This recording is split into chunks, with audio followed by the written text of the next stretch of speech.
अब देखिए यहाँ पे ये अभी तक कार्बन का हमने स्ट्रक्चर देखा। अब इसके बाद जो एक्साइटेड स्टेट में है, एक्साइटेड स्टेट में इसका ये इलेक्ट्रॉन एक्साइट करके कहाँ चले जाएगा, इस हायर लेवल में चला जाएगा। तो हम इसको इस तरह से देखते हैं, दिस वन, और ये इलेक्ट्रॉन एक्साइट करके यहाँ चला गया, ठीक है, ये वाला इलेक्ट्रॉन चला गया इस ऑर्बिटल में चला गया। नाउ अब देखते हैं हम CH4 इन हाइब्रिडाइज स्टेट, हाइब्रिडाइज स्टेट या फिर संकरित अवस्था भी इसको कहा जाता है।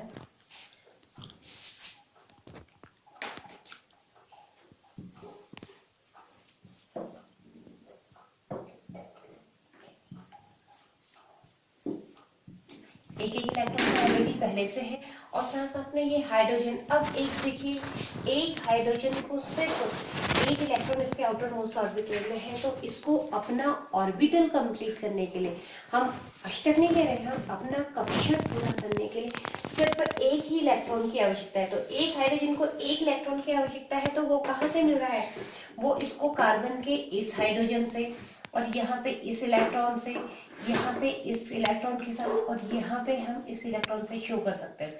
तो इस तरह से देखा जा सकता है कि एक s और 3p ऑर्बिटल आपस में मिलकर क्या बनाते हैं, sp3 हाइब्रिडाइजेशन फॉर्म करते हैं।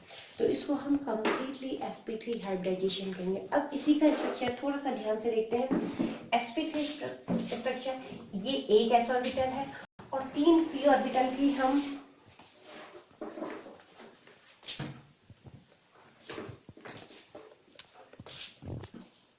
This is the x y z, ये आपके पास पी एक्स ऑर्बिटल हो गया,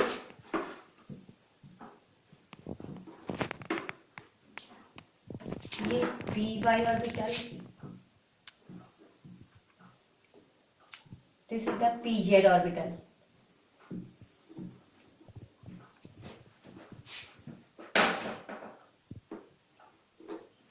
पी एक्स है तो एक्स एक्सिस में ये डंबल से शो करेंगे, पी वाई है तो इस ऑर्बिटल में हम, और पी जेड में हम इस तरह से ये इन ऑर्बिटल्स को रिप्रेजेंट कर सकते हैं।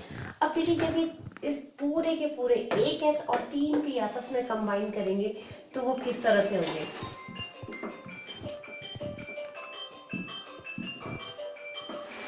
ये एक्स ऑर्बिटल, ये वाई ऑर्बिटल, ये जेड ऑर्बिटल, फिर से ये रीअरेंज होंगे तो रीअरेंज होंगे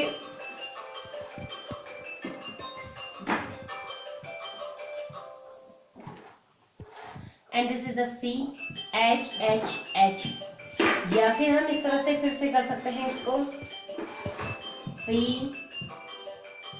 एच एच एच, और ये इस तरह से इसका ये बन जाता है टेट्राहेड्रल स्ट्रक्चर, जिसमें कि 109 डिग्री 28 मिनट का एंगल होता है ना। तो हम क्या देख रहे हैं, मैथेन का जो स्ट्रक्चर है वो कैसा होता है, टेट्राहेड्रल।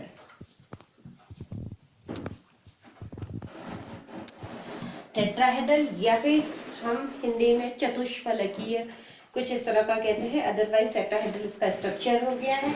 और हाइब्रिडाइजेशन में इसमें आ जाता है sp3 हाइब्रिडाइजेशन। हाइब्रिडाइजेशन में इसमें देखिए एक s ऑर्बिटल पार्टिसिपेट करता है, 3p ऑर्बिटल और एक d कक्षक आपस में पार्टिसिपेट करते हैं और ये बनाते हैं sp3d हाइब्रिडाइजेशन।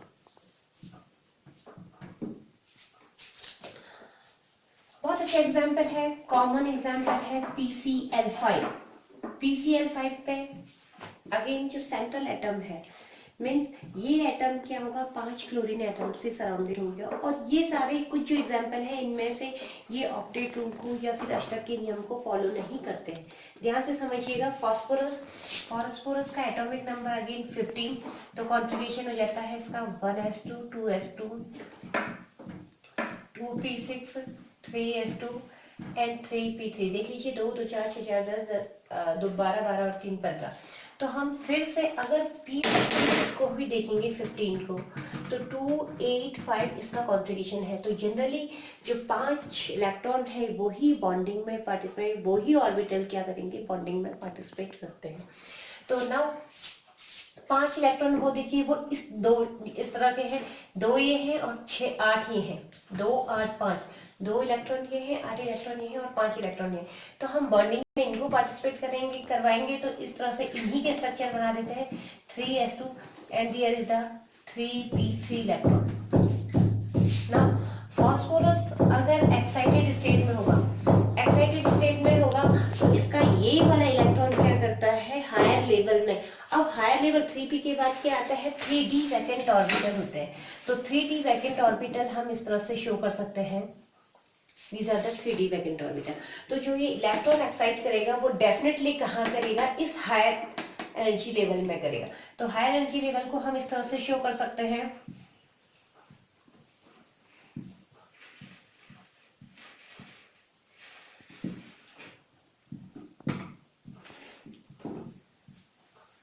ये इलेक्ट्रॉन एक्साइटेड स्टेट में जब इस पूरे सिस्टम को कहीं ना कहीं से एनर्जी मिलेगी तो इलेक्ट्रॉन कौन सा एक्साइट करेगा, जो सबसे या तो बाहरी कक्षक का इलेक्ट्रॉन करेगा या फिर एक ऐसा इलेक्ट्रॉन जो क्या होगा पेयर्ड स्टेट में होगा।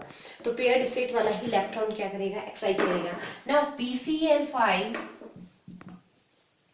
हाइब्रिडाइज्ड स्टेट, हाइब्रिडाइज्ड स्टेट में क्या होता है कि फिर से हम ये स्ट्रक्चर बनाते हैं,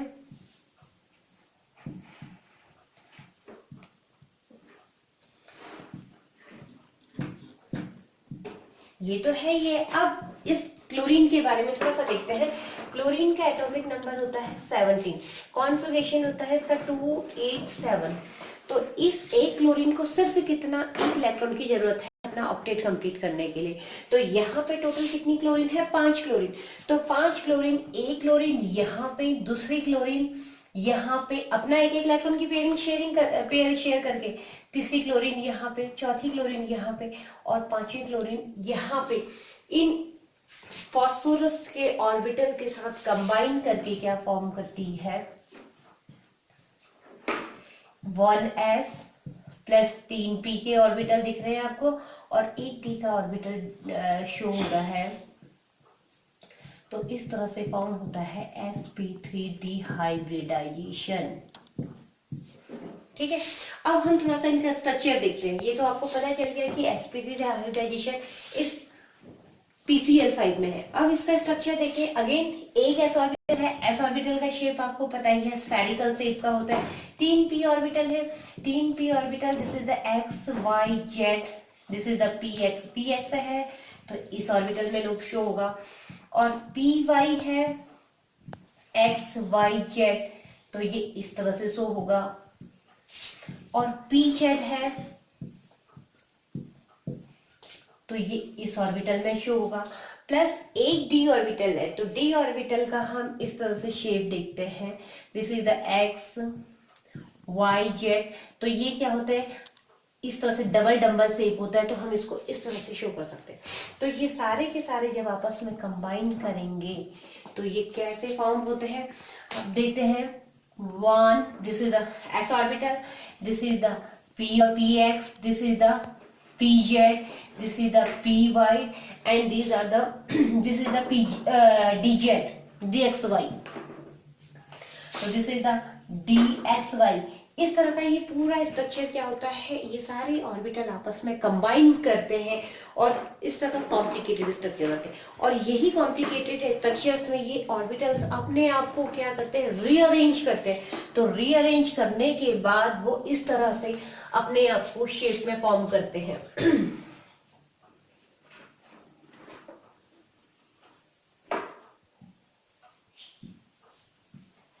इस तरह का स्ट्रक्चर फॉर्म करते हैं। तो ये इस एक तरह से क्या होता है कि ये बन जाता है आपके पास, दिस इज द फास्फोरस, ये 3 कॉर्नर पे Cl Cl Cl और 2 यहाँ पे क्या होते हैं क्लोरीन इस एक्सिस पे लाई करती है। तो ये बन जाता है, this is the trigonal bipyramidal, by माने होता है 2, बाई पिरामिडल, या फिर हम इसको शॉर्ट में TBP स्ट्रक्चर भी कहा जाता है। तो अभी आपने देखा कि sp3 हाइब्रिडाइजेशन में क्या होता है कि पहले तो फॉस्फोरस के हम इलेक्ट्रॉन शो करेंगे, फिर उसके बाद एक्साइटेड स्टेट का शो करेंगे, इसके बाद क्या करेंगे PCl5 हाइब्रिडाइज्ड स्टेट में शो करेंगे, और फिर इस तरह से इलेक्ट्रॉन या फिर इनके जो ऑर्बिटल्स हैं वो रिडिस्ट्रीब्यूट होते हैं और रिडिस्ट्रीब्यूट होके एक पर्टिकुलर स्ट्रक्चर फॉर्म करते हैं। तो वो स्ट्रक्चर क्या है? Trigonal. This is the trigonal, ये आपको दिख रहा है। और बाइपिरामिडल मींस इस पूरे ट्राइगोनल स्ट्रक्चर्स को क्या कर रहा है कि बाइसेक्ट करते हुए बाइपिरामिडल एक ऊपर एक्सिस में और एक नीचे एक्सिस में TBP स्ट्रक्चर फॉर्म करता है।